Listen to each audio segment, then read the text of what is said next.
Top quality और consistent performance के लिए सिर्फ सिल्वर पंप्स, नाम याद रखना। एक बड़ी खबर इस वक्त की, फ्रांस के इंटेलिजेंस चीफ ने बड़ा दावा किया है। ईरानी न्यूक साइट पर पूरा कब्जा है, फ्रांस ने कहा है। फ्रांस की खुफिया विभाग के प्रमुख निकोलस लर्नर ने एक टीवी चैनल को इंटरव्यू में दावा किया, जहां संवर्धित यूरेनियम है वहां कब्जा है। परमाणु प्लान को कई महीने पछाड़ा है, ये कहा है। फ्रांस ने एयर स्ट्राइक से न्यूक साइट तबाह हुई है। तो ये अहम जानकारी इंटेलिजेंस प्रमुख निकोलस की तरफ से दी गई है एक इंटरव्यू में, जिसमें उन्होंने कहा कि कई महीने पीछे हो गया है परमाणु प्लान ईरान का। परमाणु कार्यक्रम को बड़ा नुकसान पहुंचा है और इसको लेकर बड़ी दावा फ्रांस के इंटेलिजेंस चीफ द्वारा किया गया एक इंटरव्यू में। तो आइए आपको बताते हैं कि कैसे ईरान को लेकर दो अहम टिप्पणियां सामने आई हैं। पहली फ्रांस के खुफिया विभाग प्रमुख की तरफ से सामने आई है। तो देखिए, फ्रांसीसी खुफिया विभाग के प्रमुख ने दावा किया है कि एयर स्ट्राइक से परमाणु कार्यक्रम कई महीने पीछे हुआ है।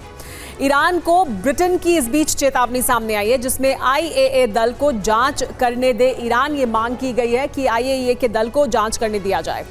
ये भी कहा गया है फ्रांसीसी खुफिया प्रमुख द्वारा कि संवर्धित यूरेनियम भंडार साइट पर हमारा कब्जा है। और दूसरी तरफ ईरान को ब्रिटेन की तरफ से कहा गया कि जांच से रोका तो कड़े प्रतिबंध लगाए जाएंगे। अगर आईएए को जांच नहीं करने देंगे तो कड़े प्रतिबंध लगेंगे। इस बीच फ्रांसीसी खुफिया प्रमुख ने कहा है कि आईएए की वापसी तक कुछ भी निश्चित नहीं है। यहीं दूसरी तरफ ब्रिटेन ने कहा है कि ईरान ने इजाजत देने से इनकार किया है आईएए अधिकारियों को। बड़ी बात क्या है, देखिए, फ्रांस के दावे से विशेषज्ञ इत्तेफाक नहीं रखते हैं। बहुत से विशेषज्ञ कह रहे हैं कि जो फ्रांस दावे कर रहा है उसमें कोई खास दम नहीं है, वो पुख्ता नहीं है। ये बड़ी बात है जो इस पर कही जा रही है। लेकिन ईरान के पूर्व राजदूत सईद हुसैन ने बड़ा बयान दिया है। रूस ने ईरान को सैन्य मदद नहीं दी, रूस से लड़ाकू विमान नहीं मिले, रूस अपने रणनीतिक हित में काम कर रहा है।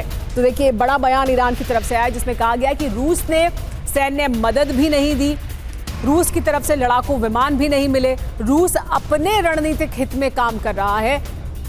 ईरान की उसने मदद नहीं की युद्ध के दौरान। तो युद्ध में रूस ने क्यों मदद नहीं की ईरान की, इसे समझिए, और क्यों ये बयान दिया जा रहा है। वैश्विक कूटनीतिक दबाव है रूस पर और इस वजह से मदद नहीं की है। इजराइल के साथ संतुलित संबंध बनाकर रखना चाहता है रूस और उसके संबंध अच्छे हैं इजराइल के साथ, इस वजह से भी मदद नहीं की है।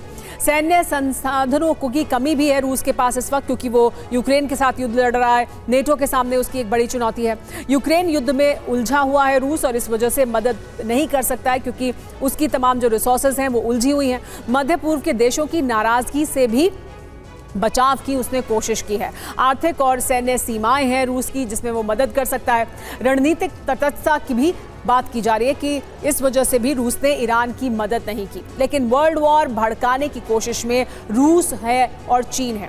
एक साथ हमले कर सकता है रूस और चीन, ये जानकारी मिल रही है। नेटो चीफ मार्क रूटे ने विस्फोटक चेतावनी दी है, जिसमें उन्होंने कहा कि एक साथ आ सकते हैं रूस और चीन और एक साथ हमले कर सकते हैं। सबसे पहले ताइवान पर हमला करेगा चीन, ये कहा है मार्क रूटे ने। ताइवान पर हमले के वक्त रूस करेगा नेटो पर हमला।